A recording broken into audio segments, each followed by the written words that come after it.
Hey guys, welcome to Wednesday Wrap Up with the famous or infamous Z-Man. Z-Man, how you doing? Oh, we lost your volume, Z-Man. We can't hear you. There you go. That was me. All right. Yeah, Boomer Tech. Yeah, I'm doing great. It's actually cold here in the Fortress of Solitude. This evening it's 50 degrees. It's going down to the low 30s tonight, so not really very spring-like. But that's okay. Yeah, I saw it's like record cold temperatures for April across the country. So it's climate change. It's climate change. Well, hey, I'm doing my part. I have an electric lawnmower and an electric weed whacker thing, so I'm good with Mother Gaia. I do that too. I have an electric lawnmower. I like it. Yeah, and I had an electric chainsaw, but it broke. I got to get a heavier one because trees fall around here. But yeah, I like it. So I have an electric chainsaw as well. I'm in the ego family. I got the mower. I got the leaf blower. The leaf blower is amazing. I mean, you could like blow a car across the parking lot with that thing. I mean, it's like having a jet engine. It was actually fun to use last fall, man. I was looking forward to every leaf falling off a tree because it was just a blast. I was like being a child, these huge waves of leaves I could blow across the property. So see, Trump's getting in, and you're already taking jobs away from Mexicans. It's really sad. Yeah, that's one thing we don't have here is we don't have Mexicans riding leaf blowers and lawnmowers. You have to blow your own leaves. You have to blow your own leaves in West Virginia. Yeah. So, guys, thank you for being here. We do this every Wednesday night at 7 p.m. I've been getting more and more great feedback every week. Everyone says, "Oh, the show's getting better." And to show you thanks, we really do appreciate it. Donate questions, send questions in. YouTube has super chats. Rumble has rants. You see the power chats here, and Stream Elements has the tip feature. And as I say, Z-Man and I, we split the revenue every month. I give them half. So we really do appreciate it. It's a way to show your love, keep a show like this going on. I think it's really cool. We get a deep dive into the subject. We got a great audience. And how we do the format, because I'm kind of old and I can't like concentrate on what Z-Man's saying when I'm trying to look at super chats because I'm old. I can't do that anymore. I just like to focus on Z-Man. We will get your chats at the end, so have no worry, and we'll spend time on that. So get them in right away. I really do appreciate that. And this topic, Z-Man suggested, and I'm like, oh, Christianity in America. This is going to be a topic that's not very controversial. Maybe next week we'll talk about that other question. No, just teasing. So this you can't bring up the Irish, man. As soon as you bring up the Irish, the censors all come out, and man, the Irish just have the monopoly over the media and everything. Yeah, so the IDL, Irish Defamation League, will get on us. So. Yeah, it's great to be here. And there's like a million, we could probably do like 10 shows on this subject. So we'll just I wrote down some questions we could discuss, but we could go anyway. The first thing I thought we would do, and I think this is fair because people are going to ask it. And if you don't want to say Z-Man, this is fine, but they may want to know our prior religious backgrounds, where we come from. So I'll start.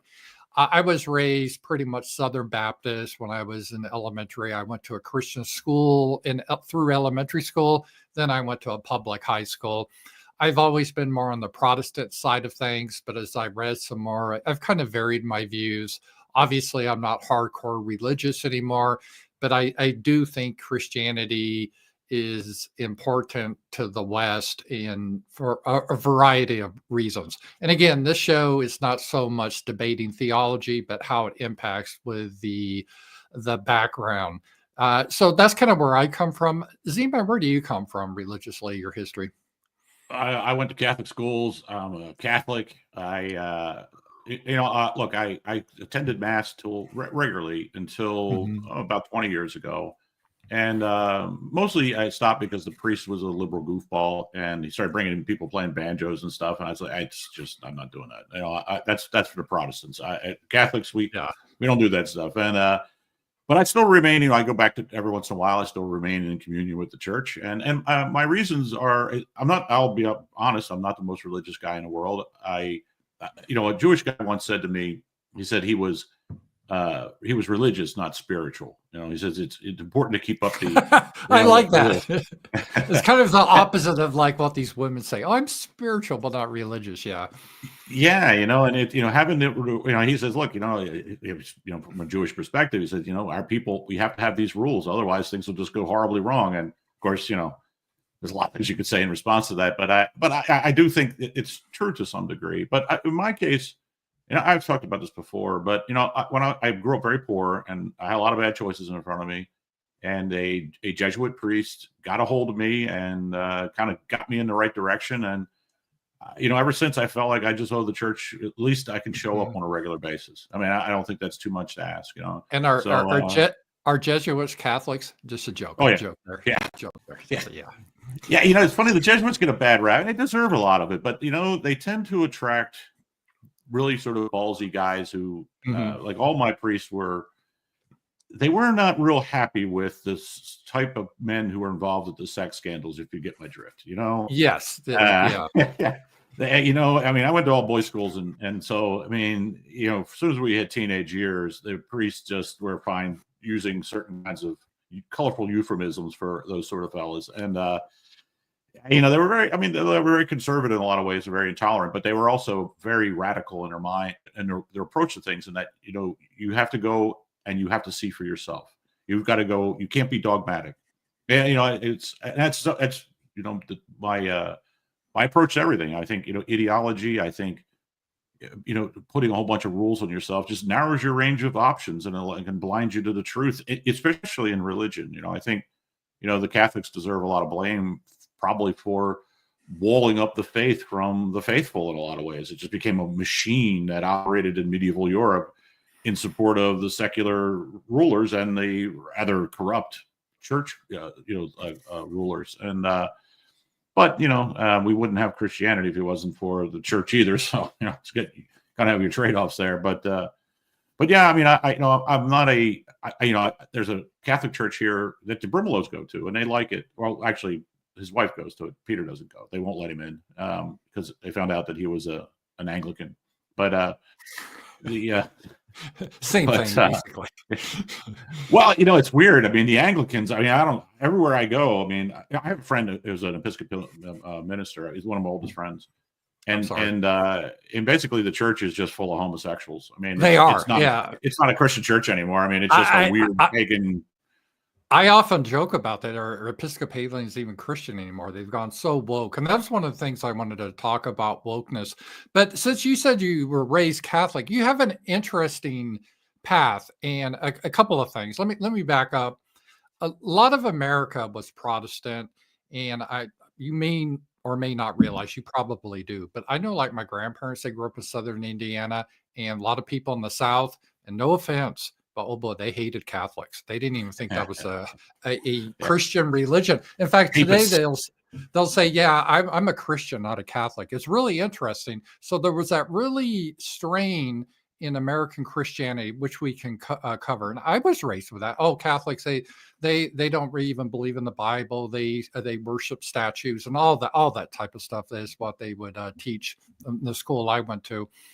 And it's interesting now, though, and the original Ku Klux Klan in the 1920s, I guess that wasn't the original one, the second generation, one of the things they were opposed to with Catholicism. A lot of people don't realize that. So it's kind of interesting how that we had a huge remnant of that in the United States, of anti-Catholic bias. It may have been also based on ethnicity, because a lot of Irish were Catholics and Italians and English. Let's face it, we were mostly Protestants. But the interesting thing has happened on the right. You're kind of ahead of the curve. I see a lot of Protestants now, especially in our sphere, go into Catholicism or Orthodoxy. I don't know how genuine all these people are. Some of it that I think they wear as a skin suit. This is a cool thing. I'm into Catholicism. So what do you see about this migration of people that were previously raised, let's say Baptists in the South, and now they're like, oh, I'm going to go to Catholics because Catholics are trad. And I'm like, really? Are Catholics trad? Exactly. Yeah, well, it's funny about the attitude towards Catholics, because it's part of the lore of Notre Dame was back in like the 1930s. A bunch of Notre Dame students, men, rallied to defeat the Ku Klux Klan in Southern Indiana. It's like a big part of Notre Dame lore that they helped break the Klan in Indiana. Now, whether it's true or not, who knows? But look, I spent most of my or a big chunk of my youth in Virginia, and a lot of non-Catholics, certainly had a lot of Protestants. We'd actually play sports, our sports leagues. It would be Protestants against Catholics, that kind of stuff, and it was just convenient because you could organize around the church. But yeah, I think it's a weird thing in a way, because the anti-Catholic bias came with the Mayflower. The Puritans were extremely hostile to anything that smacked of Catholicism. Oh yeah, and I think that really sunk roots into the United States or into the Americas very early, and of course they're the ones who gave us Christian Zionism. So like there's a guy named well, I guess I couldn't say his name, but there's a guy who's a well-known person, but he's active in his church. He's a Protestant, and I always tease him about that. It's like, you guys get the blame for Christian Zionism. The Catholics, we were never down with that stuff. but no, I think a lot of people, it's about the rules. One of the problems with the churches is that if you stop enforcing the rules, you stop making it hard to be a Catholic or hard to be a Baptist or hard to be an Episcopalian or whatever, well, then it means nothing. It stops having any value. I mean, look, 1%. Exactly. Instead of going to Episcopalian church, why not just go to a gay bathhouse, right? Yeah, really. I mean, well, it's funny to say that. Where I used to live, there was an Episcopalian church. There's a lot of Episcopalian churches are very pretty, I think, in a very plain sort of way. Yeah. The red door and the the color of the doors means something about they paid off their mortgage. Presbyterians do that. If they paint the door like blue, the mortgage is paid off or something like that.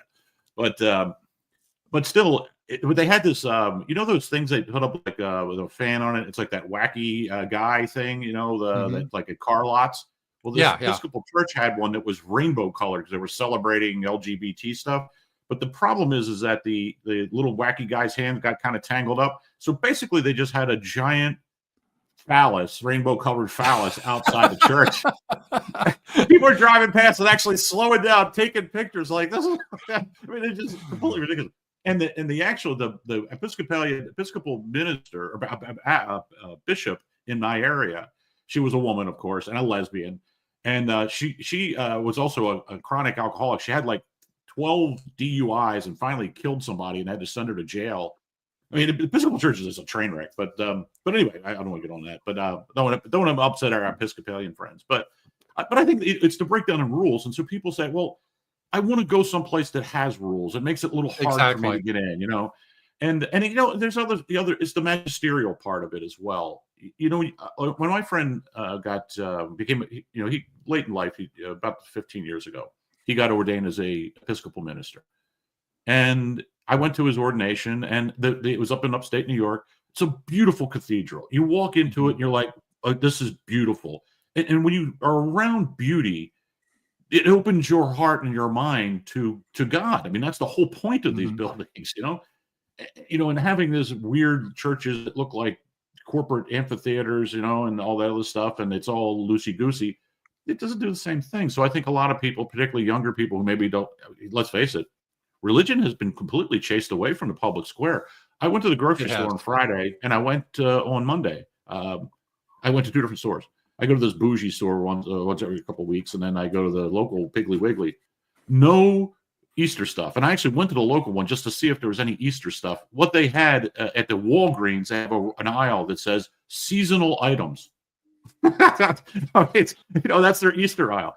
And when I was a kid, I mean, Easter was a huge deal. It was a big deal in our school. We had an Easter play. We had, everybody did. Public school, private school, Catholic schools, Christian schools.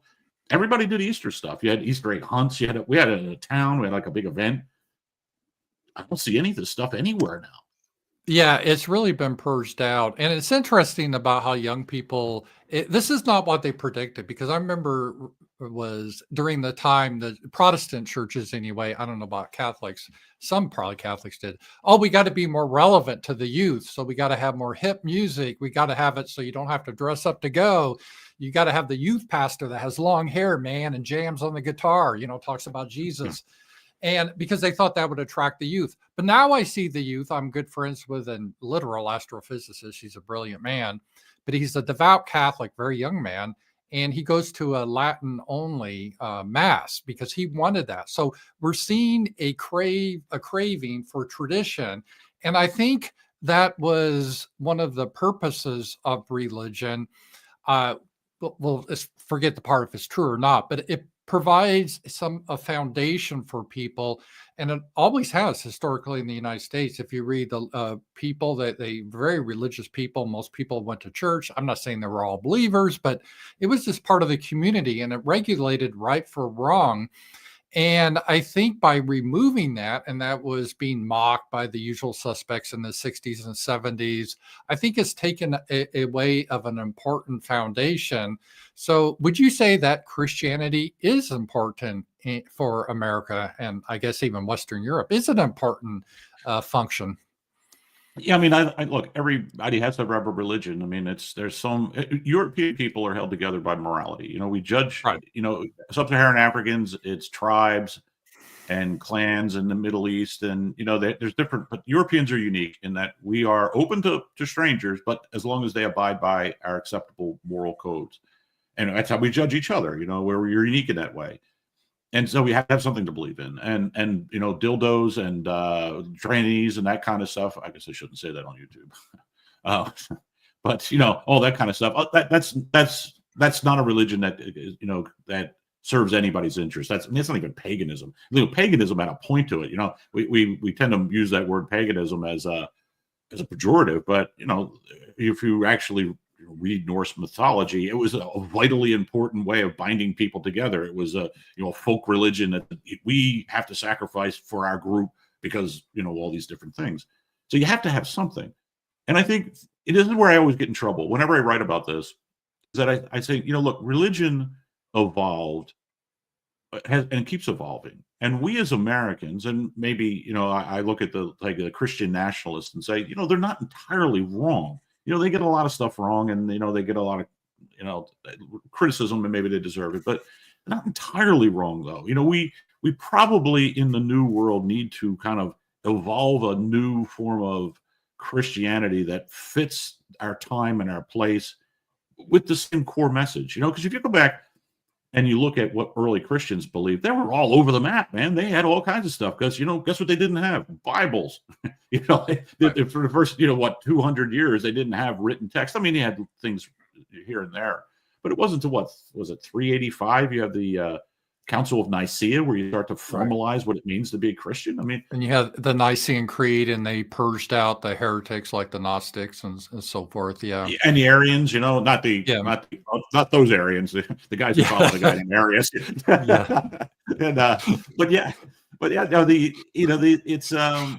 And there's a great book. It's called The Germanification of Christianity, and a guy points out that lots of things we take for granted in Christianity were actually just completely stolen from the Germans, but not stolen that, we're going to take and make them Christian. Is that we just took this Christian stuff and said, maybe we do need a Saint Michael. That's a pretty useful thing. In other words, Christianity adapted to the people, and the core message didn't change. The central message of it all didn't change.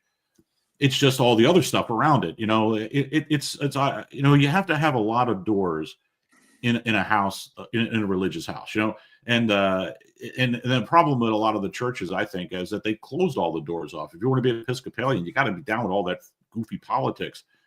If you want to be a Catholic, you have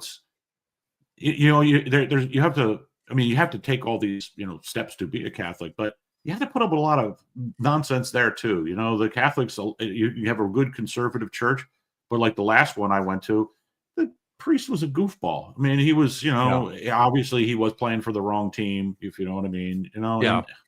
It's like, I'm sorry, and he had all these women working there, and they were kind of running the place, and it's like, that's not going to work for me, and churches used to be really powerful ways to organize men too, to get men together in order to sort things out in the community. And so yeah, I mean, I'll get into your question. I mean, I've said this a million times. I would gladly live in a theocracy, even if it was some weird Protestant thing that I don't necessarily agree with, because at least we have some rules.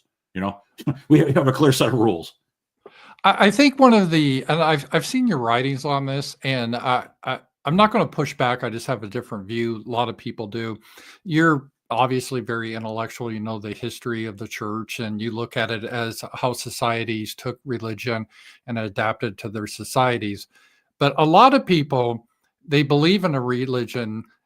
We're almost in a situation. A lot of people think like your religious choice is like a buffet. You just pick and choose what's good for you.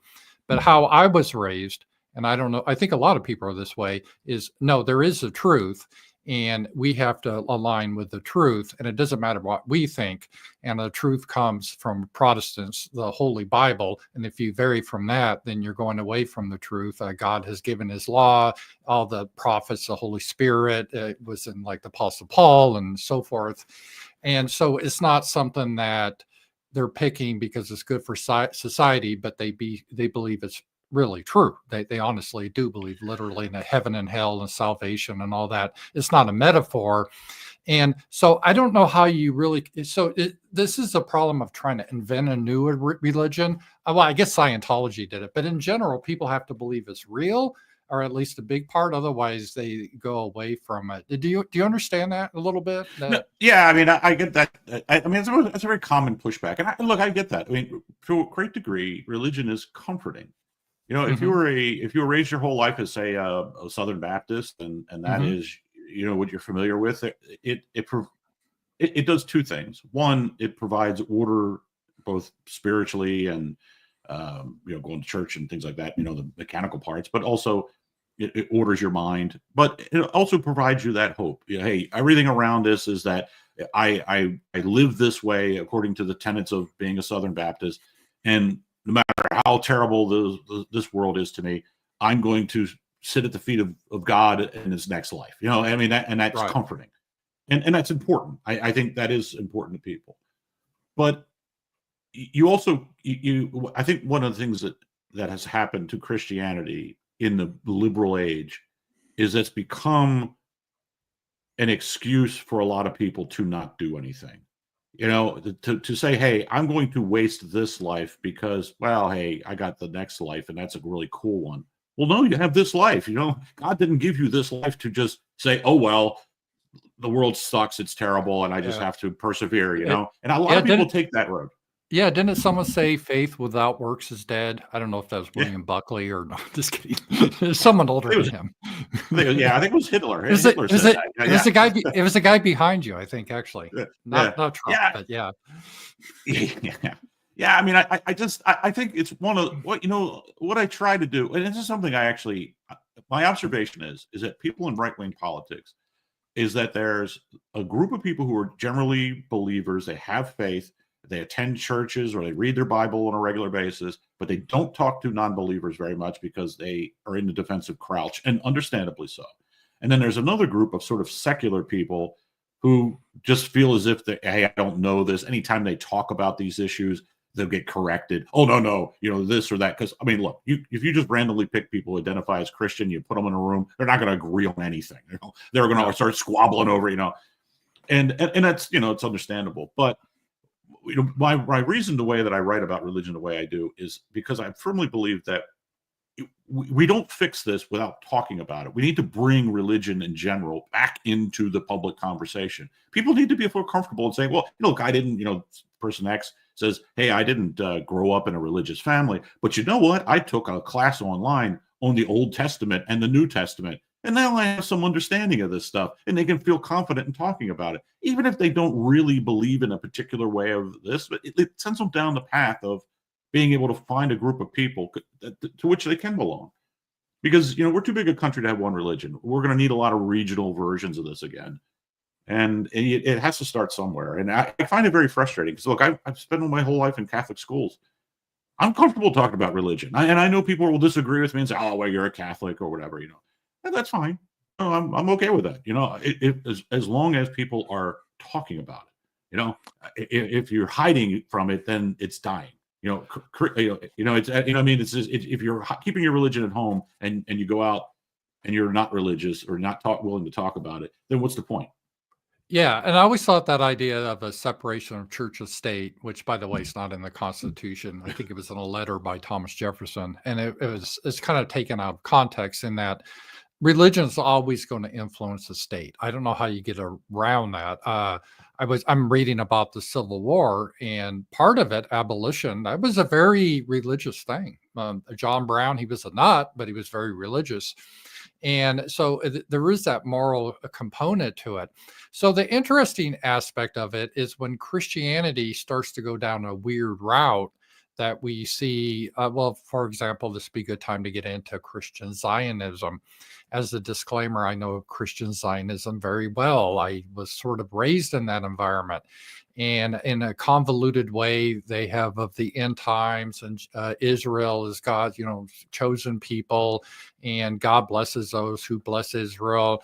And we need to always give money to Israel because they're the Jews. And it really influences a lot of our politics and policy. And I know we're cynical. A lot of it, like I always pick on Tom Cotton. I mean, part of it is probably because he gets a lot of money and so forth. Obviously, that's part of it. But I think a lot of these people actually really do believe it. And it's an interesting, there wasn't such a thing in Catholicism, was there? Or? No. The Catholics were not all that friendly with their greatest ally for the longest time, because one of the things that people don't realize is that, I mean, there's a lot of BS like about how the Jews were treated in, say, medieval Spain. It's actually not true at all. The Jews had a tremendous amount of power, and they were in competition with both Arianism and Roman Catholicism, or what would become Roman Catholicism. And of course paganism was still around, and the Jews had a tremendous amount of power. And that's where that animosity comes from. But the Catholics were competing with these people. It's one of those things. I read this book years ago on this, and back, I mean, probably into like the 9th or 10th century, Jews proselytized in places like Spain and Portugal and even France to try and get converts. They would try and convert slaves to Judaism. They were trying to grow.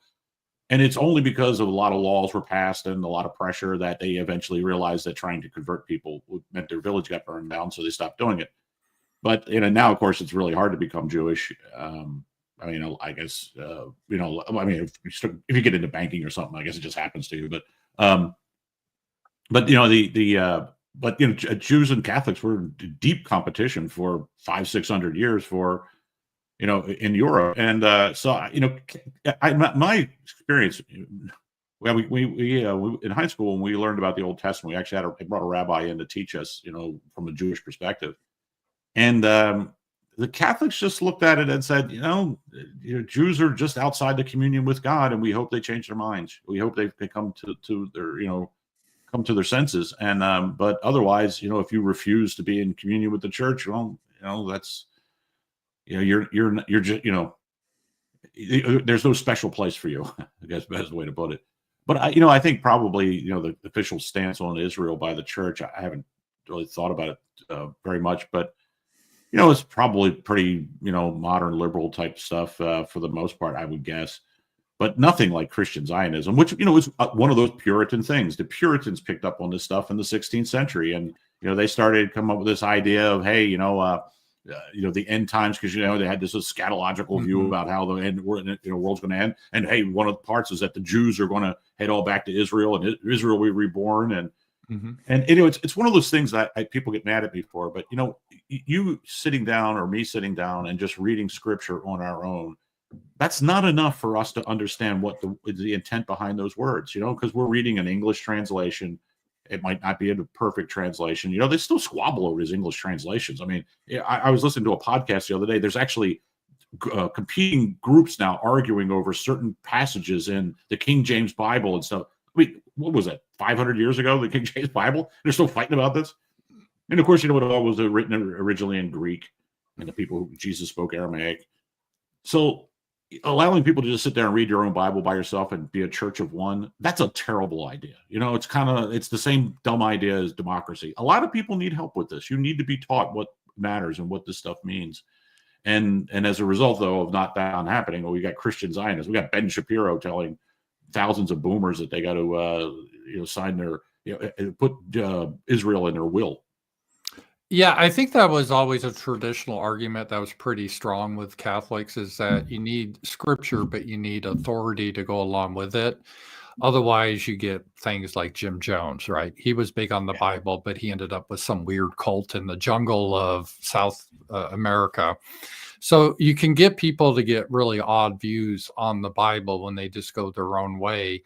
And a lot of times I've noticed that the left really picks up on it, even though they don't believe in God. Some of them, they're able to, oh, Jesus was a refugee. I'm like, no, he didn't, they didn't get welfare in Egypt. They like to pick up on all this stuff as somehow as a gotcha, so that we're expected to harm ourselves based on Christianity. They totally forget the Middle Ages, how Christians really fought, and they purged the Muslims. And speaking of Spain, Queen Isabella wasn't a big fan of a certain group, and they purged them. So that's the history of Christian, but they're trying to redefine Christianity in a way that most people, Christians, are defenseless again. Now, I will give this. One of my education, and I was a Protestant, but I went to a Christian school. It was very strict. And I'm really thankful for that, because you had to sit in the seat, you had to be quiet, you had to do workbooks, and it was very structured. And I think that provided me a good foundation. But they also taught basically the theology, so you can answer questions. And now when like leftists bring up stuff, I know the Bible well enough to say, well, wait a minute, you're taking that out of context or something like that. Yeah. So I think that is a problem with, in general, Christianity. When it's a free for all, it's easily hijacked for people that really don't have our best interest. Yeah, I mean, it's look, I think the initial Christian Zionists, they were sincere, but I think someone like Ben Shapiro, look, everything about Ben Shapiro is a fraud. His entire being is to try and trick as many non-Jews in the United States as signing on with the Zionist project. And I'm not an anti-Zionist in the sense that I wish white people were that dedicated. I've often said that. The video I got the most pushback from is, I said, why am I a Zionist? And oh boy, that created a firestorm. And I said, well, I mean Zionism, not in the terms of subverting other lands. I mean the sense of the Jewish people. Just the basic definition of Zionism is Jewish people have their homeland. I'm like, that makes sense to me. I don't know where it should be. I don't really care about the boundaries. I think we all should be able to have that type of thing. So it doesn't really bother me that much about it. But there was. That's well, the Jews also have something 100% right that non-Jews, Europeans do not have right, and that is, Jews don't hate other people. They just love their own people. That's yes. Really what it is. A lot of people think that, oh, well, they do this or they do that. No, they might be inconsiderate. They might not have any consideration for the feelings of outsiders or the interests of outsiders. That's because they're solely focused on their own interests. Look, I've done business with ultra-Orthodox, and that's a trip. Because you have to remind them that, hey, I'm not just a talking monkey here. You've got to abide by certain rules. They just don't know. They're an extreme version of Ben Shapiro in that they just have no self-awareness at all. It's weird in a lot of ways, because no human beings are really like this other than those guys. But that's a good thing in general. We've gone way too far with this open society stuff, and you see it in religion. One of the crazy things about like the Pope is saying, oh, well, we have to allow these people and be generous with this. Christ would demand us to accept transgender people. I'm like, I'm pretty sure that would not been on the table. I'm pretty sure, if a tranny walked up to Jesus said, hey, look, I might be the son of God and extremely forgiving, but you really are pushing the limits here. We're drawing the line at you guys. The Sermon on the Mount, when I had a caucus all about men in dresses. Jesus actually, to the adulteress, or the prostitute, say, go, and he didn't say go and keep doing it, right? He said go and sin no more. So I think that is a part about that. Well, and the thing is too is that that's what's destroyed the Anglican Church. You got the Archbishop of Canterbury saying that, oh, Islam is compatible with Christianity. It's like, what? So we need to borrow, to kind of finish my thought. We really do need to look at what the Jews are doing and say, yeah, we need to do a lot of that. We got to be exclusive. And look, that's why people are attracted to Orthodoxy. It's hard to join the Orthodox Church, Eastern Orthodoxy. They put you through all kinds of hoops. You got to go to classes, got to study all this stuff. And they assess to see if you're going to actually be a good person and you contribute. They could say no to you. That's good. I mean, and so, if we as European people started doing the same thing, our world gets a lot better in a hurry. Yeah, I never understood so-called Christians like Jordan Peterson, maybe he is, or people like that basically, the way I was taught Christianity and the belief is there's one way to the Father, that's through Jesus Christ. If you reject Jesus Christ, you're going to hell. I'm just putting it blunt. That was a teaching. So if you really love the Jews, you wouldn't tell Ben Shapiro, you're okay having your religion. You would be, yeah, I love you, Ben Shapiro. And because I love you, I'm going to tell you, if you don't repent of your wickedness by rejecting Christ, you're going to go to hell for eternity. That was a Christian doctrine. Christianity was a very exclusive religion. There's this one way. It wasn't like, oh, everyone do your thing and it's okay. And I think the woke part of religion, and that's why people don't bother going anymore, because it doesn't stand for anything. Whereas the old religion, the traditional Christianity, it had a set of things. It's like, no, Allah is not the same as the God the Father, and you're not going to go to heaven through Muhammad, and no, you're not going to go through heaven if you or Jewish, because you don't, unless you accept, the Savior. That is a traditional Christianity. And as the person I'm named after, Paul said, a lot of people, the gospel is an offense. It is an offense, but that's just the way it is. And I think Jesus said, hey, the world hated me, so it's going to hate you if you follow my teachings. You just got to understand that. But the Christian church in general, at least the mainstream one, wants to be liked by the world. And, we'll get on the green agenda. We'll get on the transgender agenda, the homosexual agenda, the all the races mixing agenda, whatever. So they adapt to the world. They are not trying to guide the world in what they see as a proper direction. Do you see some of that happening? Yeah, I mean, I think, I think we were talking before about this kind of the state of the churches, and look, the Protestants, I think, probably take more abuse than the Catholics do. Although I don't know, maybe it's just because everyone's emptied out of the Catholic churches at this point, So, but I'm a little distracted here. I'm looking at the comments, and of course, lots of negative comments named my way. Well, I said before the show, and I forgot to tell you before the show, I was going to say, Z-Man, everyone's going to hate us after the show, no matter what their position, whether they're a pagan, whether they're Catholic or Protestant or whatever. That's just going to happen. So, yeah.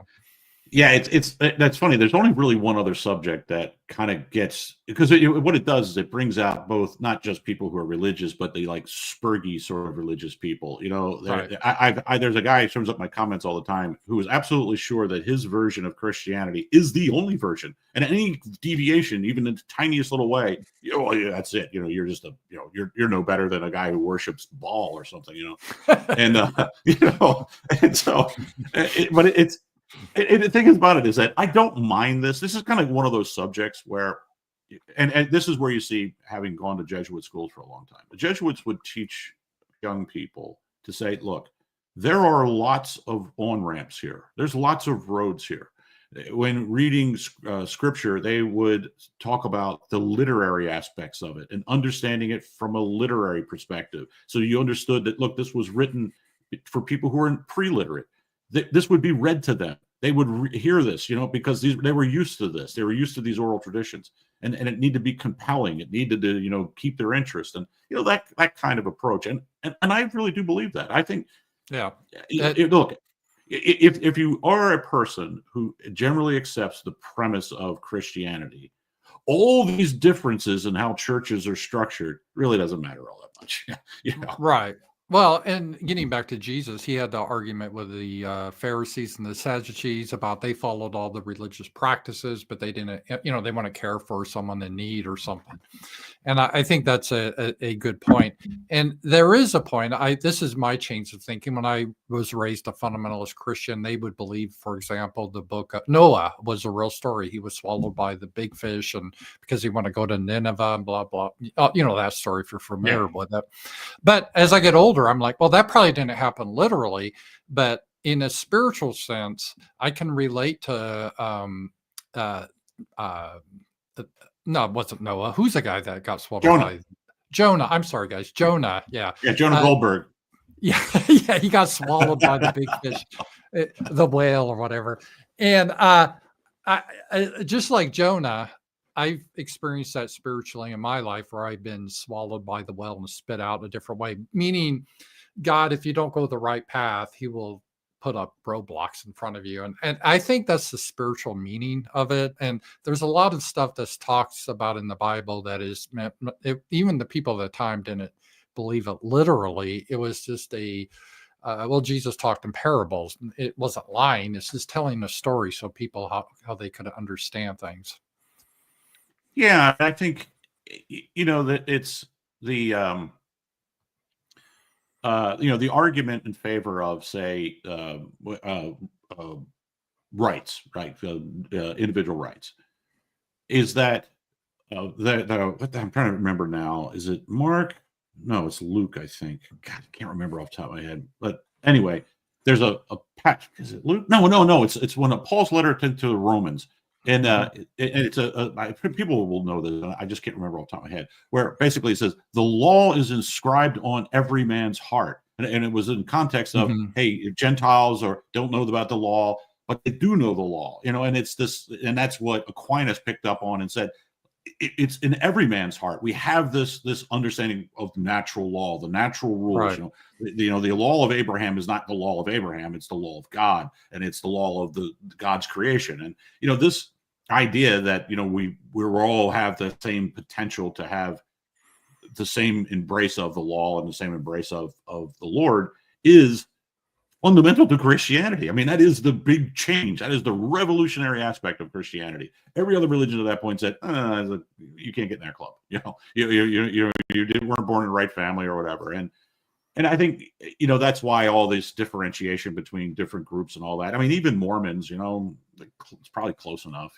most of them are not really, I mean, I think they're, I don't know, the ones that have like 8 wives, that might be a problem, but generally speaking, I don't, that's why I would like to see more public conversation about it and people to lower their temperature down and become more comfortable about it, and not be, if you're someone who has only got a little familiarity, you're not really a religious person, you don't freak out about it. You're like, I don't know a lot about this, but this guy, he presents it in a way that's pleasing, so I'll go ahead and listen to him. I mean, we don't freak out about other things we don't know a lot about. If you run into a conversation about theoretical physics, you'll say, oh, well, it's interesting. I don't know a lot about it, but I'll try and pick up a few things from these people. We don't do this with religion. And a lot of it has to do with the government waging war on white Christians for the last 50 years.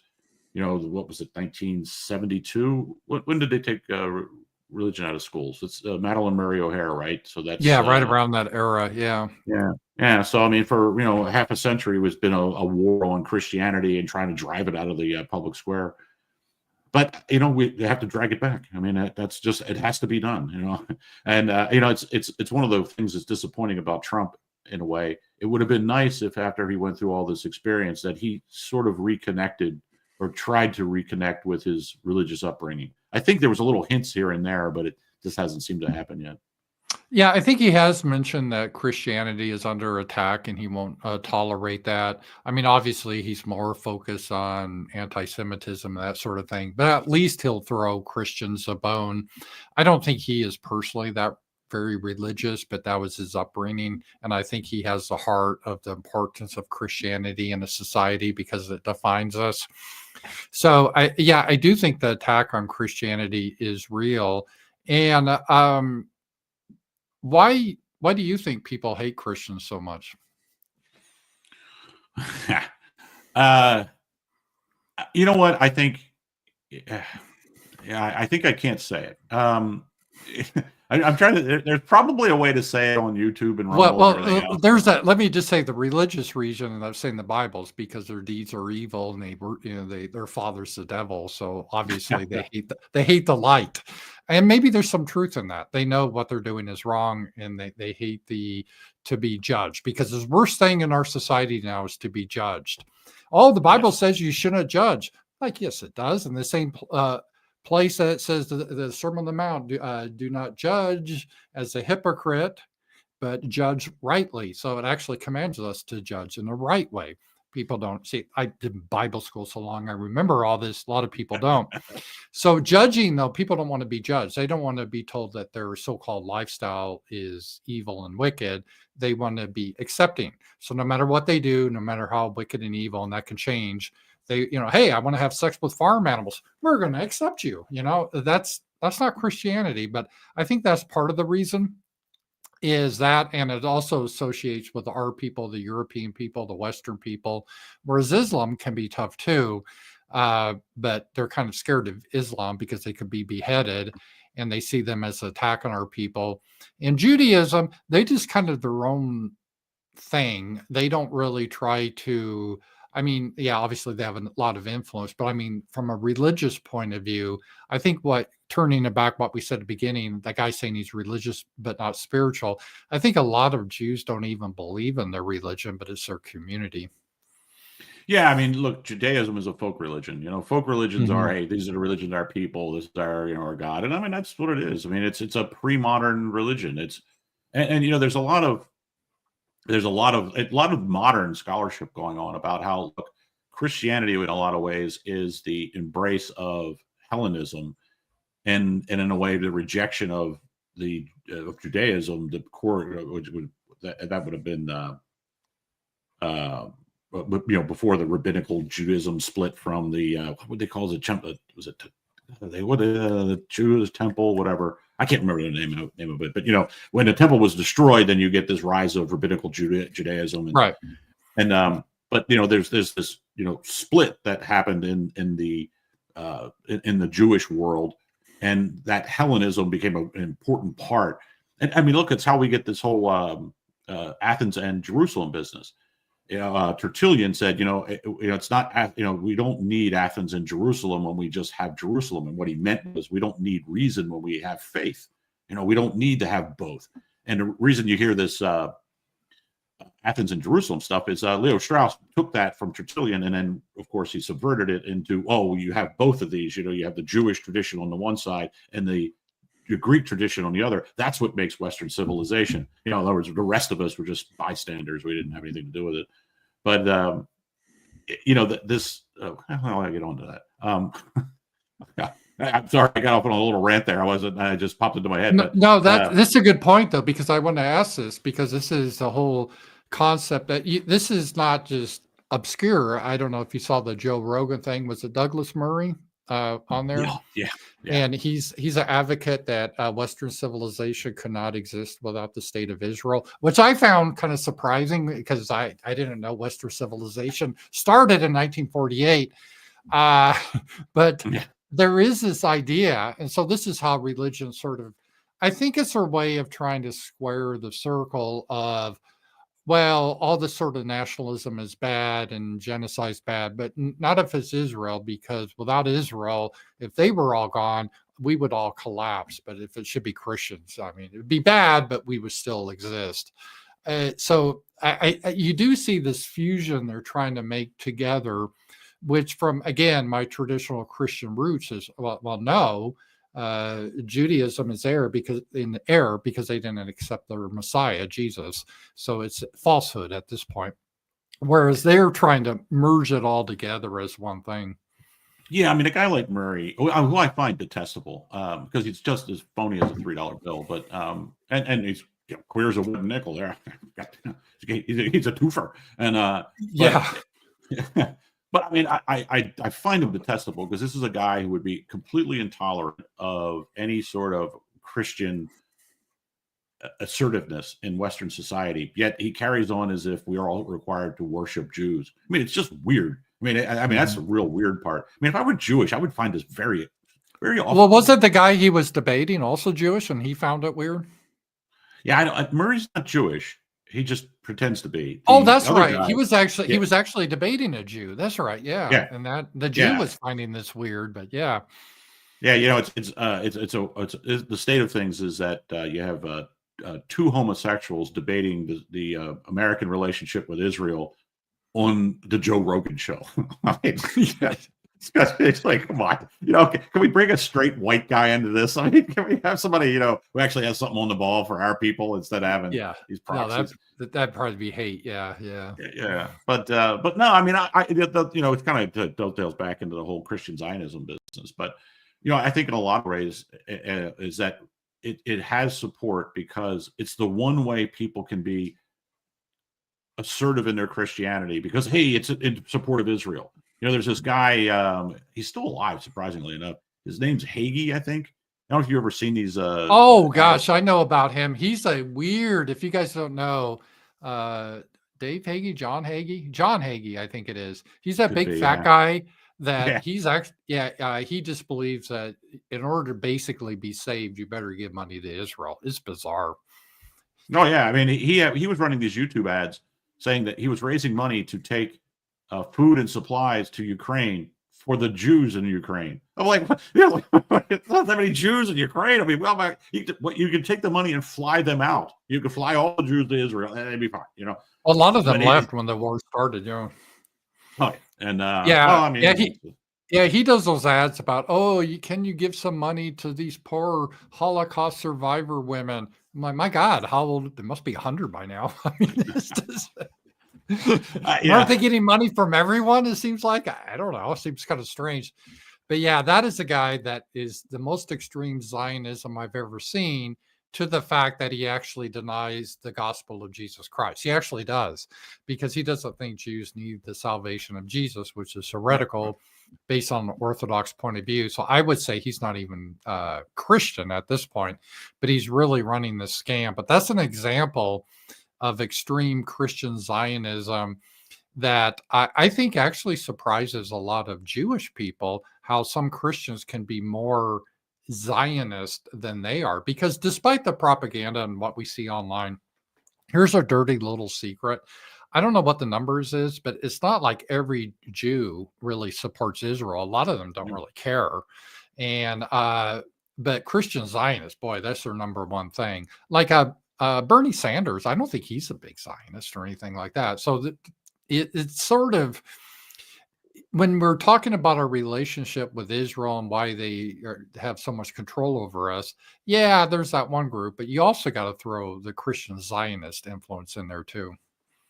Well, they're probably the biggest troublemakers when it comes to this, and because I mean, a lot of it I think is sincere. I mean, I think they, I think they come to it sincerely, but I think there's misguided in a lot of it. But I think like there with amongst the Jews is that there used to be a strong anti-Zionist element within the American Jewish people because they said we're not going back. We know what you're up to. You want us to build up Israel so that you're going to send us back there. And Bernie Sanders was an anti-Zionist for a long time. He was a lot of things for a long time. He goes where the money goes now. But right. But but I think probably I don't know. I mean, I would think probably most Jews are probably fairly pro-Israel, but not fanatical about it. I don't know. It's there is a split there, but I think for the the evangelical types, one of the things I find just absolutely stunning is that the one group of people that Jews are perfectly willing to tell pollsters that they do not like are evangelical Christians who make up the biggest portion of Christian Zionism. It's like you talk about, I mean, it's like a battered wife syndrome. You have this group of white Southern Christians who love Israel to death, and the people who are Israeli despise them and hate them. I mean, it's just a completely one-sided relationship. Yeah, I think a lot of them, the Jewish people, were shocked that these people love Israel so much because, like, on everything, like down here in the South, it's against abortion, against all this homosexual marriage stuff, against all this transgender stuff, against, you go down the line, right?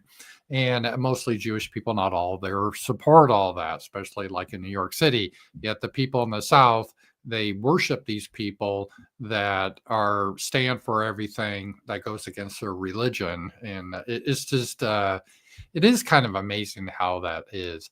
All Well, right, see, guys. that's Go why ahead. I push this idea of taking a step back and saying maybe we need to reevaluate what we think of as being Christian. And I'm not saying that we burn down our churches, is that we have to look and say, hey, wait a second. If we're human beings and we make errors, we make mistakes, and obviously the reason we have all these different sects within the Christian umbrella is that one group's first guys who, what was the guy, Zwingli? Was it Calvin or Zwingli came first? Well, anyway, it doesn't really matter. Those guys in the Switzerland area, sort of say, hey, wait a second, Catholic Church, you got it all wrong. And then Luther says, well, you got it all wrong. Everybody starts making all these decisions saying, this is wrong, this is right.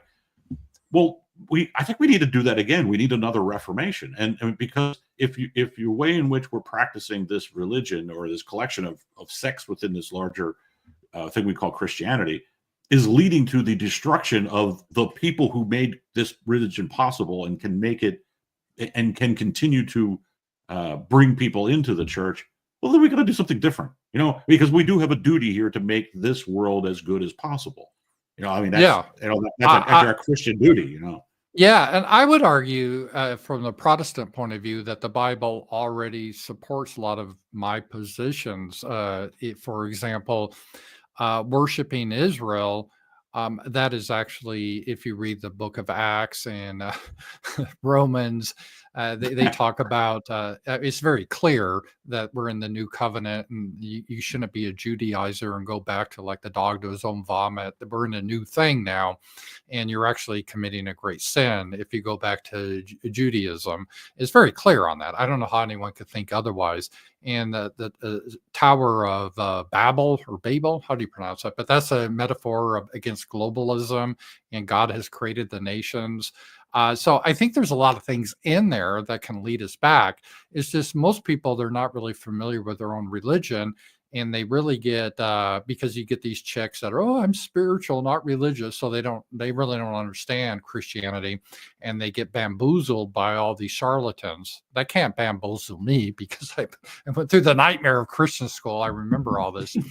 So I do think that is a part of it. So I agree with you. There needs to be reformation. You think Christian schools are bad, and you get taught by the Jesuits. You also have to learn a lot of this stuff in Latin. So, oh yeah. So I mean, that's maybe it's not the same. They probably don't teach it anymore. But when I was in school, I mean, it was just drills. You just repeated and memorized stuff, and if you got it wrong, you had to stand in front of the class and be humiliated. It was like boot camp. They went out of their way to make you not enjoy reading Latin. Yeah, I'll tell her, when I went to South Sheridan Baptist Church in Colorado in Alameda, this was back in my first kindergarten. I went there in 1968. And then 69 through the early 70s, I went to that Christian school. Very strict. They would spank kids. You had to be quiet. You had to memorize. And it really did give you a good foundation, though, in learning. I think the Jesuits do the same thing. And that I really appreciate what they provided to me. But yeah, they had a lot of strange ideas. Back then, for example, men shouldn't have long hair because that was hippies back then, and that was evil. And rock music was of the devil, stuff like that. So I obviously gave that up. But that's what they all believed in back then. Let's get some super chats. We got some already, and I'm going to go through. And we got Ricky Bullock, $20. Thank you guys for your generous donation. That really helps us. I really appreciate that. And then John, James said faith without works is dead. Yeah, I do believe this. There's a various interpretations of what this means. I think one of the differences between Catholicism and Protestantism, and correct me if I'm wrong, Z-Man, is Catholics believe the way to salvation is not only through faith, but through works and staying within the faith, whereas a lot of the Protestants believe there's a one time they would use the term born again. You're a Christian, and works are a manifestation of your being born again. And if you don't have works, that means you probably were never born again. Do I have the Catholic version right? It's kind of faith plus works. Yeah. I mean, it's not like you're doomed if you've done a bunch of bad things, but there's a process at which you can get back in communion with God. You just don't say, "Oh, I accept Jesus. I don't have to go to the electric chair now." Yeah.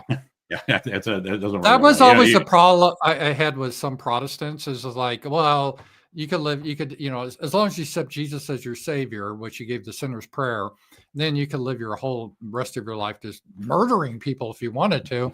And you were all good with the big guy in the sky. Maybe you want to get as much rewards, but but then to be fair, someone of that denomination would say, well, that person probably really wasn't a Christian at that point. So they would kind of justify that. But yeah, I do Mike think Huckabee let a bunch of guys out of prison based on that. Oh, they accepted Jesus. He gave them, a free pass. I mean, I think a couple of them did some pretty terrible things afterwards too. yeah, it's amazing how quickly they find Jesus when they find out they can get out or something. Yeah. It's like everyone that goes before the parole board. I found God, and I'm not going to do this anymore. Hallelujah! It's amazing how that happens. Here's another one. John, thank you. Apostle Paul said it was against works for faith. Faith is what is required. Paul is our preacher for the Gentiles since we are not Jewish. James was talking to a Jewish group. Interesting perspective, John. Thank you. And I think this reinforces Z-Man's idea how Christians have different interpretations of things. Based on my upbringing in the church, there is no difference between Jew and Gentile if you're within Christ. And the New Testament is for all believers. And God doesn't really distinguish between Greek or Jew or Gentile once you're in the faith. So the works of Apostle Paul that we would believe were inspired by the Holy Spirit are for everyone, just like the letter that James put together. Is that the Catholic view, Z-Man? Well, I mean, the Catholics would look at it and say, look, how do we know you have faith? How do we know you believe? How do you know that you have committed your life? We see it through how you act. That seems reasonable.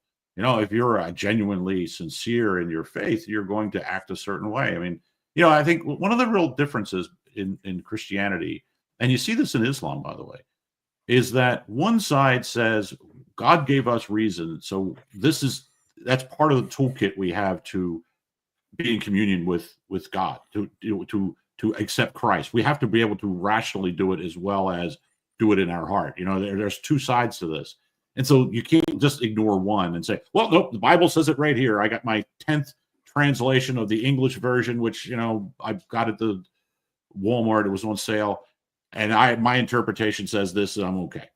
That the Catholics, no. There's a larger context to all this stuff, and all these rules actually have a history and a reason for it. And the reason why they put such a heavy emphasis on works is because it's not just doing the deed; it's the deed actually helps grow you spiritually as well. Helping other people grows you spiritually. It's a much more complex thing than just saying, works or faith. It's both. And they interact with each other. Works and faith, they can't stand alone, so they have to work together. That's really where the Catholic come from. I think that makes sense. The Protestants sometimes make a straw man for the Catholics and say, oh, the Catholics believe, they don't believe in faith in Jesus Christ. They believe you can work your way to heaven. And I would say that's a misstatement of what traditional Catholics believe. They do believe you have to have faith in Christ. You just can't do good deeds. But yeah, thank you for that. Let's see here. Morgoth 009. Great guy. He's in our roundtable. Join the Knights of Columbus. Together we can defeat Freemasonry while protecting widows and orphans. I have a confession to make. A lot of people are probably going to get mad and say, I knew it about Ramsey Paul. My grandfather was a Mason. But it took, as near as I can figure it, well, it was a nice thing because when he got me a gun when I was 12 years old. We went to a national park, and you're not really supposed to shoot there, but he talked to the ranger, and the ranger, I guess, was part of the Mason. They have secret hand signs or whatever, so I was able to shoot the gun. But it seemed like, from my grandmother's side and everything, it was more just a men's fraternity. They didn't do secret devil worshiping, because a lot of people have this idea that Masons, they were like some secret society that did subversion. This is a good point, though. So I don't. Okay, a lot of people are getting mad at me, but I don't really think Masons have really that much influence or power anymore. I don't know if they really did. What's your take on that? Do Freemasons, are they the ones that are really running the world?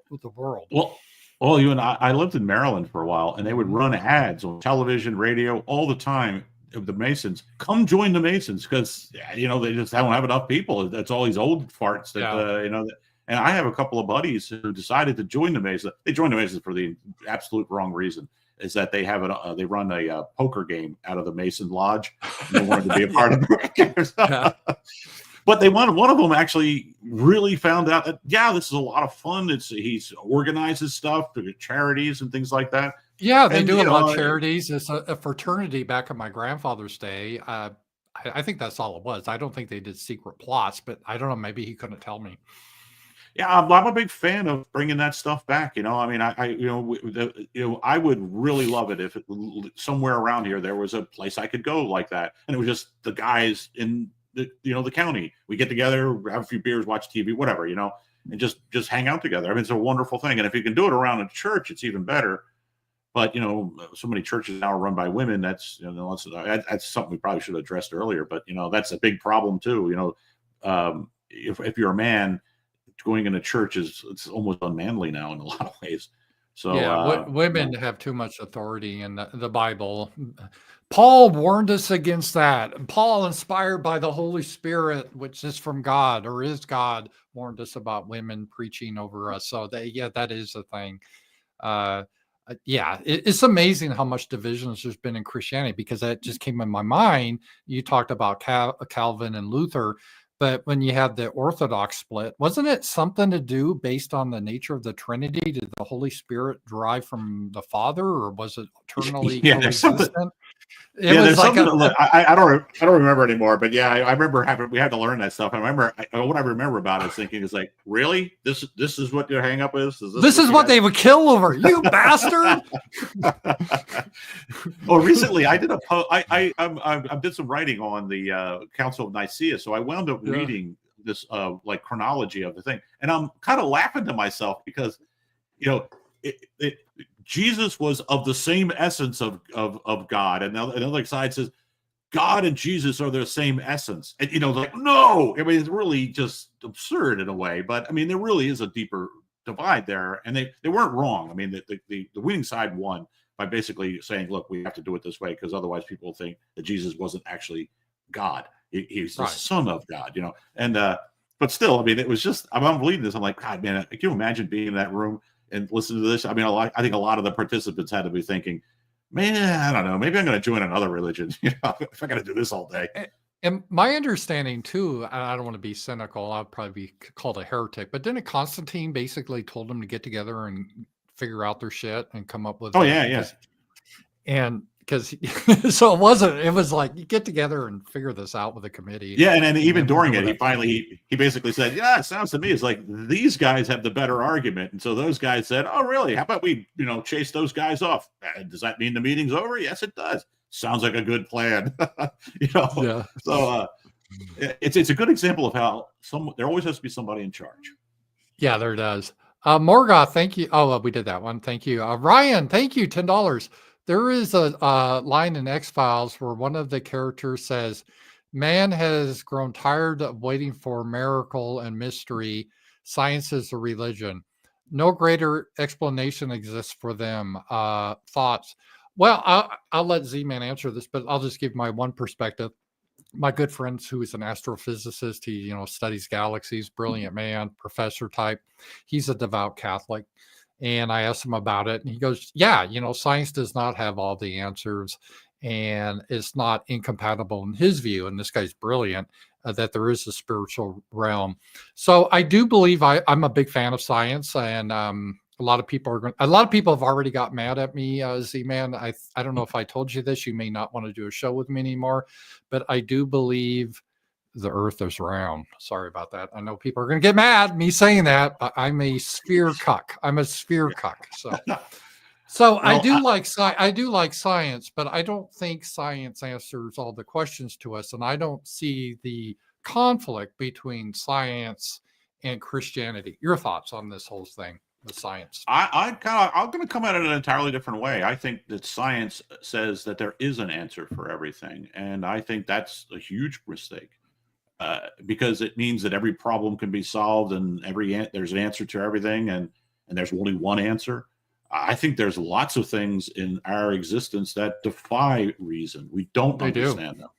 I've spent a lot of time out, especially nowadays, I spend a lot of time out in nature. I mean, there are things that are just beautiful, and you don't know why they're beautiful. Science cannot explain to me why I'm moved by them.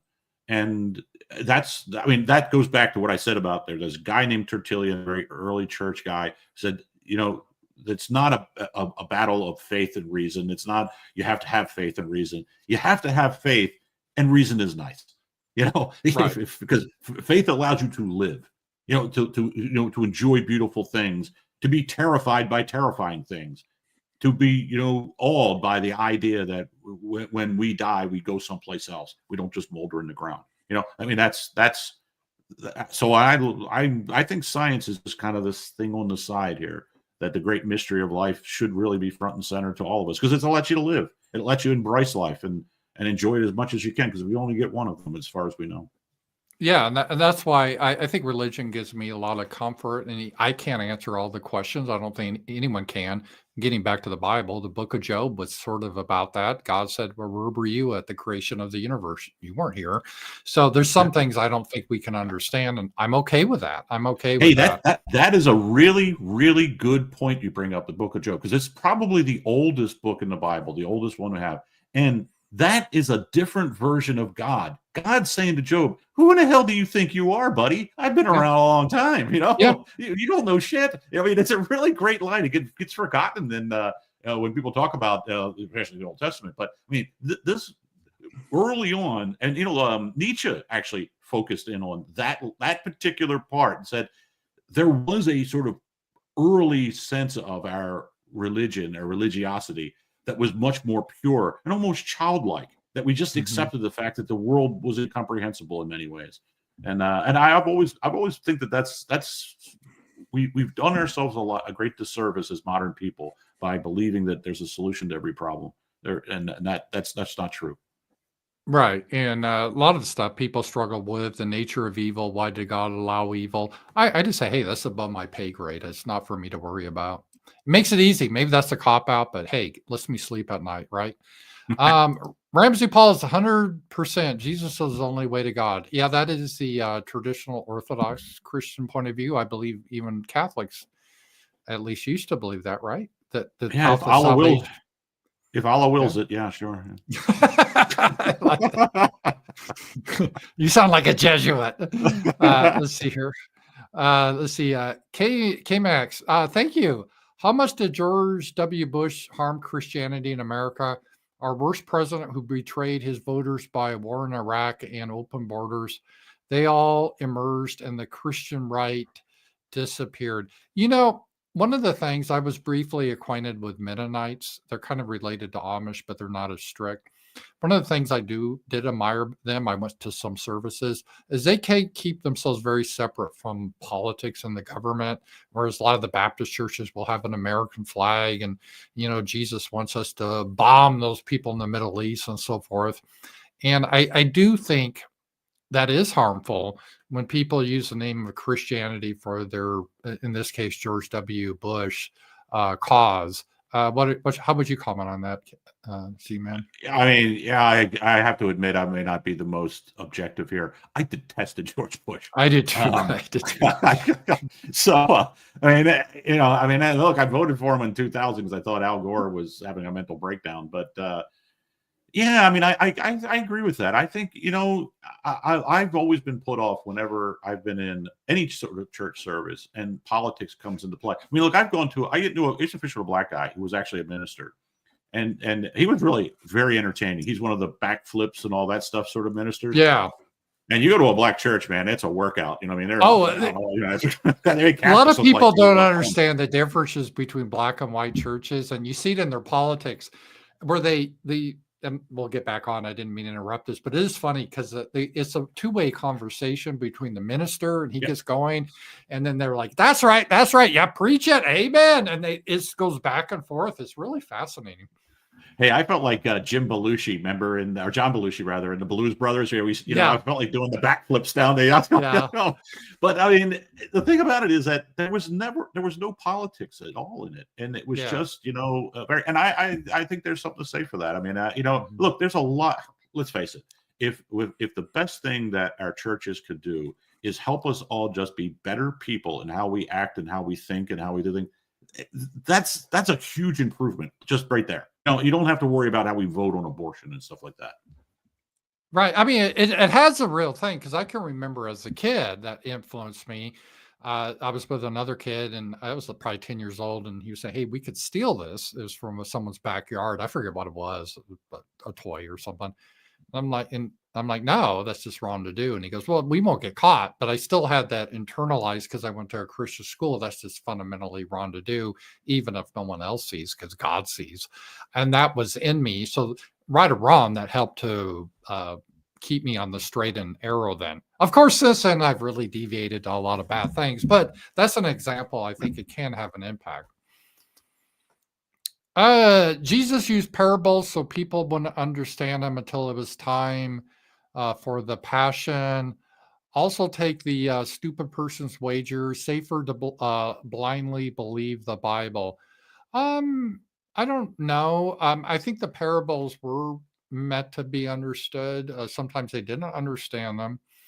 And I do think I agree with Z-Man that God has given us reason, so we're not just supposed to, for example, a lot of there's metaphors like Jesus says, "I am the door." Well, it's not literal. He's not literally a door made of wood, right? Or are you going to take it that literal? I mean, how literal are you going to take everything? So, right. Yeah, I mean, the thing with the literalism is always wrong, is that, well, if that's the case, then, and God just wanted to give us a user manual, he would say, I'm going to make this, even the dumbest human I've made can understand it. I wouldn't put all these damn riddles in here. That the point of that is to make you think, is to make you contemplate this stuff. And, back in those days, people were used to that kind of thing, people using clever language. I mean, we just have to, there's a certain amount of historicism we have to accept. The fact is that the texts that we rely upon were written 2,000 years ago. So, I mean, there's going to be some cultural things that we struggle with, even with great translation. Definitely. Another one, Jay, and thank you guys. Keep sending in the super chats. We will get to them all.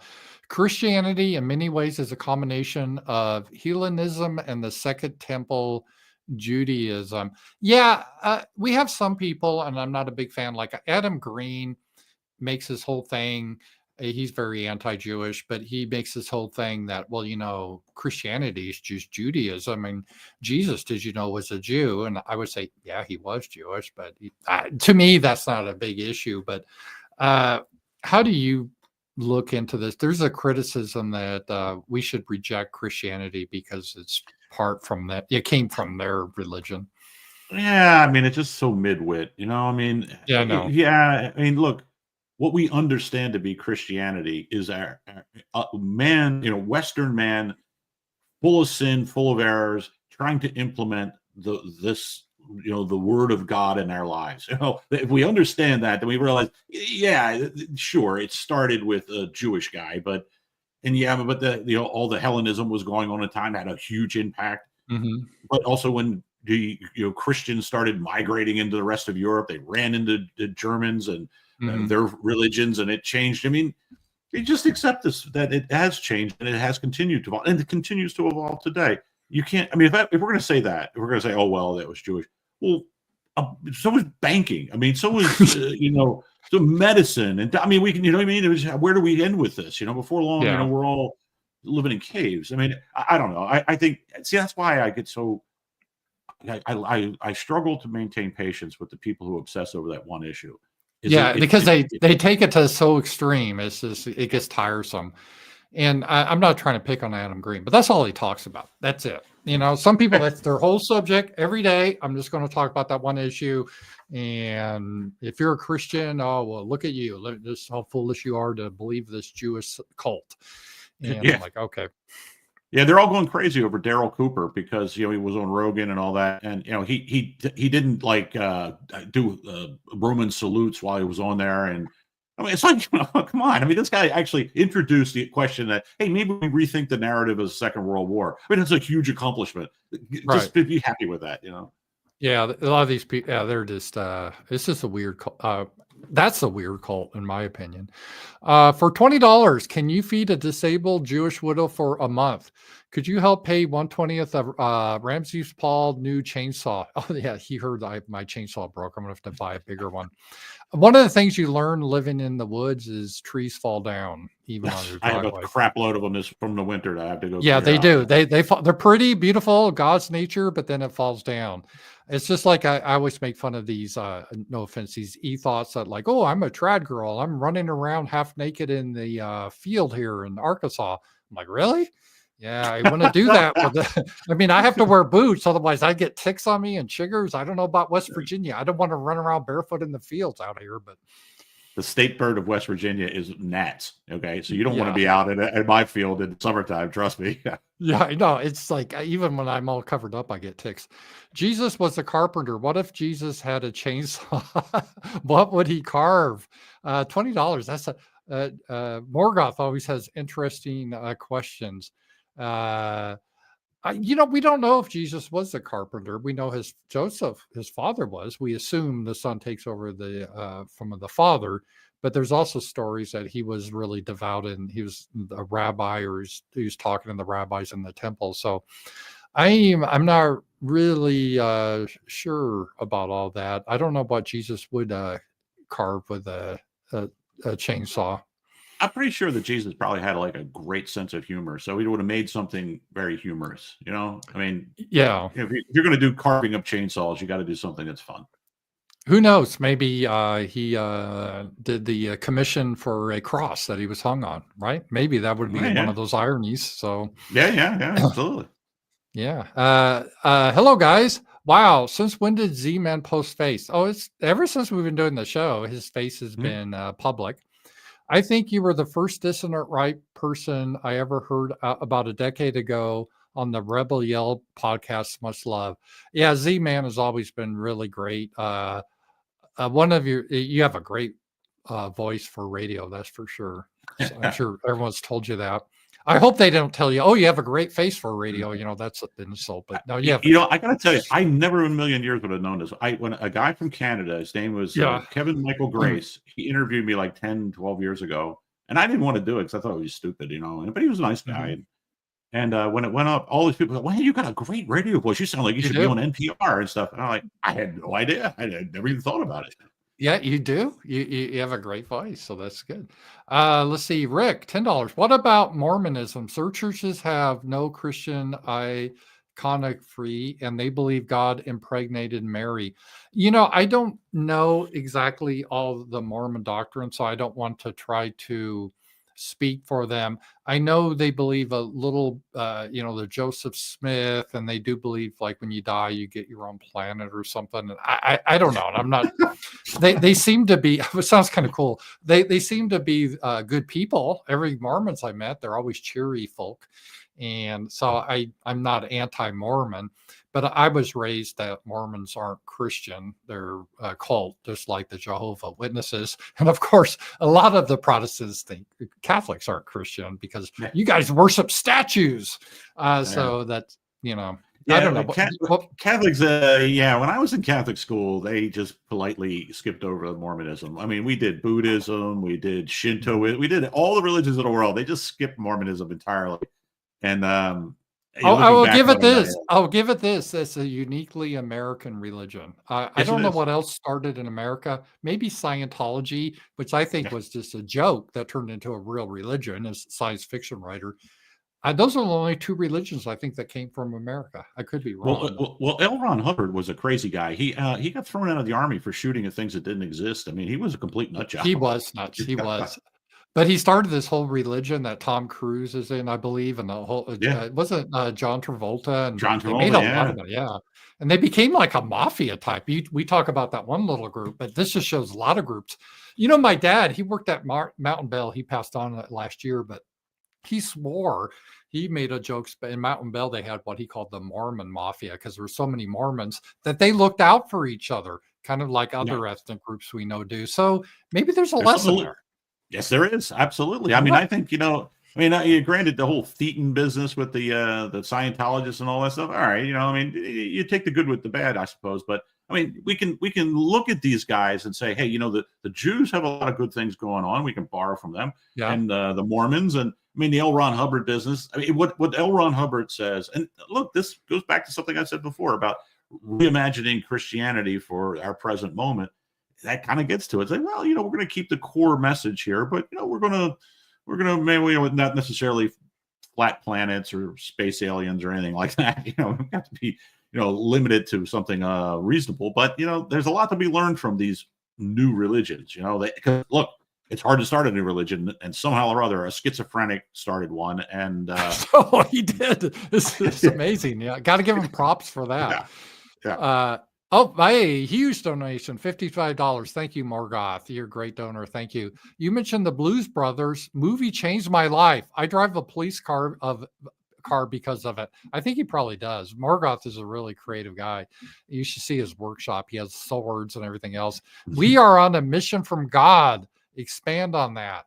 Yeah, I did like the Blues Brothers, and if I was to expand on that, I personally believe I'm a Christian. I'm not saying I'm a great Christian, but I do think we all have a purpose in life that God has given us. Maybe that's the cope on my part, but I do believe that, and so that's kind of how I would take it. What are your thoughts, Z-Man? Do you believe that we all have a purpose in life? I do not. I think that we have the opportunity to create a purpose for ourselves. And that is what makes us unique amongst all God's creatures, is that we have self-determination, and we have maker's knowledge. We could set out to make our life the way we want to make it, and we got that from God.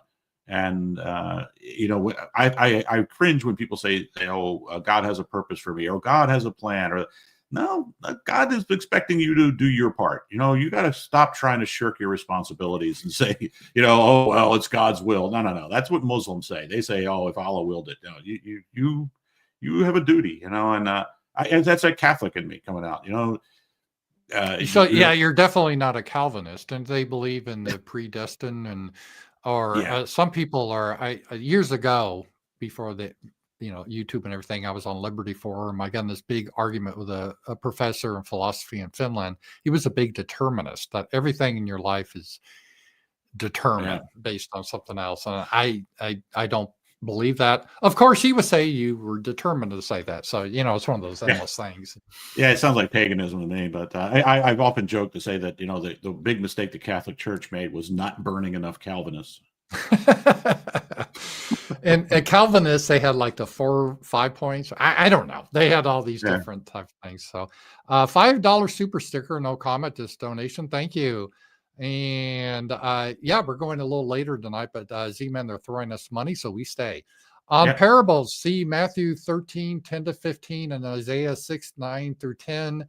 He wanted us to keep a low profile until his crucifixion, not confusing to us because of hindsight. He wanted us to keep a low profile until his crucifixion. I will have to look into that, Surfing Cowboy. I'm not trying to object to you. I just don't know enough about it. I thought Jesus was trying to preach to the masses at the time. He gave a Sermon on the Mount, and he became quite famous back in the day because he went into Jerusalem, and the crowds were, last Sunday, Palm Sunday, right, where they're waving the palms, right? So he had a big following. He had a lot of. I don't know, how many people do you think Jesus would get as subscribers on X? I bet quite a few. Not as many as, say, Ann Coulter, or no. We gotta keep up. That would be cool to be able to do a show with Jesus. I bet you get a lot of good super chats, so that'd be good. He could multiply them like the fish, like a but then we'd have to. Then we'd have to give them to the poor, So So or just the lepers. We'd have to give them to lepers. K Max McDonald, again, another good donor, and he's also a real life friend. If you are religious minorities in America treated better for sure than Christians are treated in countries where they are a minority, think Israel or Syria. Yeah, despite all the propaganda, we treat our religious minorities a lot better than, let's say, Islam does, or Judaism does, or Even Buddhists get into squabbles with their Muslims. I think we do it very well in America. When you say on the whole, America's Yeah, pretty. I think so. Probably too nice. I mean, Yeah. we probably. I mean, I would think we probably would have been wise to say no Muslims. Sorry, just you got a big part of the world out there. You do your thing over there. But yeah, I mean, but hell, even Muslims are better than the Israelis are to their religious minorities. I mean, they Well, had a yeah. Sunday's parade in Baghdad, for goodness sakes. Well, and I did a interview years ago with this girl named Syrian girl. I don't know if you know who she is, but she was a big fan of Assad. And Assad actually was very tolerant of Christians. The old Syria, not he's been overthrown, but they, so it depends on the country. I did some brief work in Malaysia when I was in the real world working. And they have a big Christian it's a Muslim country, Islamic country, but they have a big Christian population among the Chinese, and they kind of allow it. All right, now the power chats, and you keep sending them in. Dave, $20. Dave's a real life friend. Thank you, Dave. There's no question there.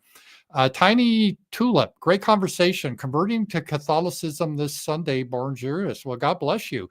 So, Z-Man, we have a guy that was born Jewish. He's becoming Catholic.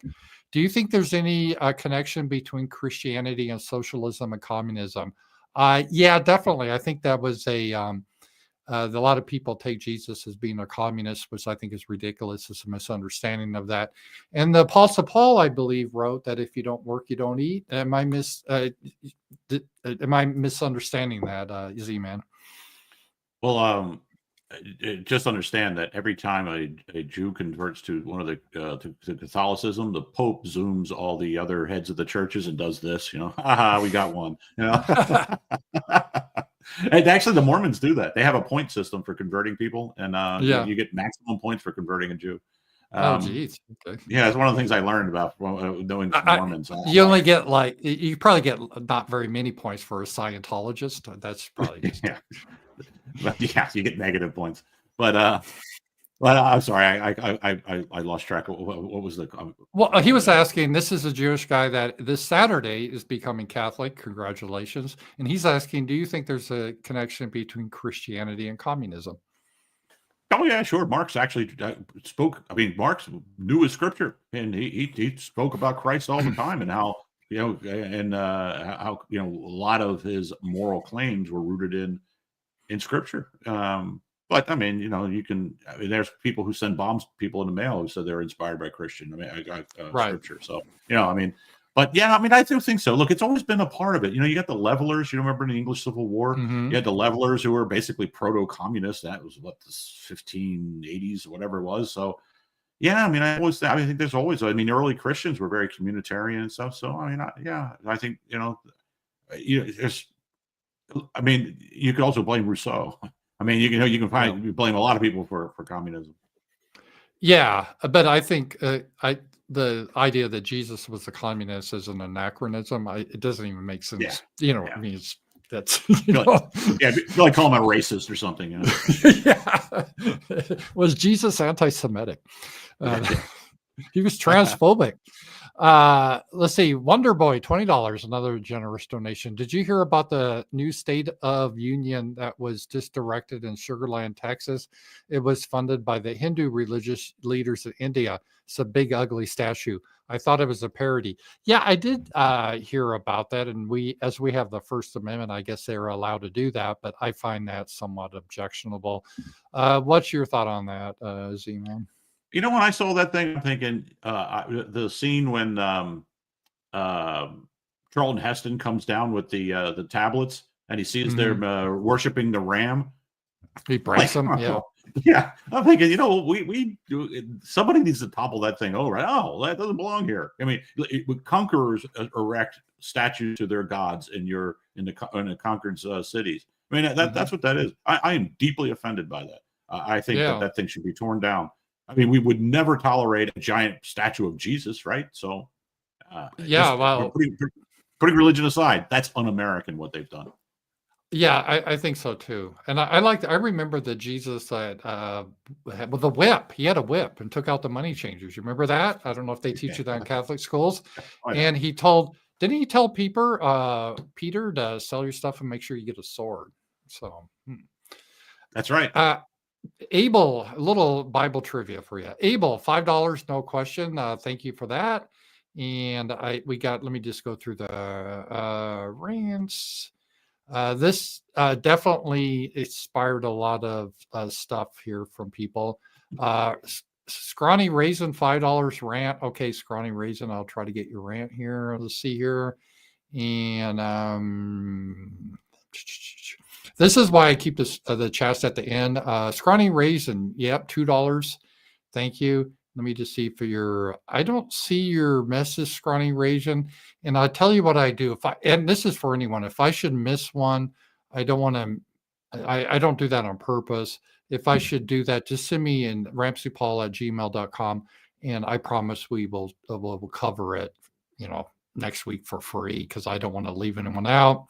Ryan, $5. More evangelical Protestants should do missionary trips for Israel for a proper wake-up call. Yeah, I don't think Israel is really happy about us converting people to Jesus, and they're Jewish people to Jesus anyway. Morgoth, fish. Cool. What that is. Yeah, so let's see. I think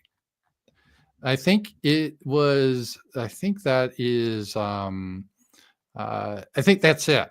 So this is good. Z-Man, when we have to do a half hour to get through all the money, I am not going to object.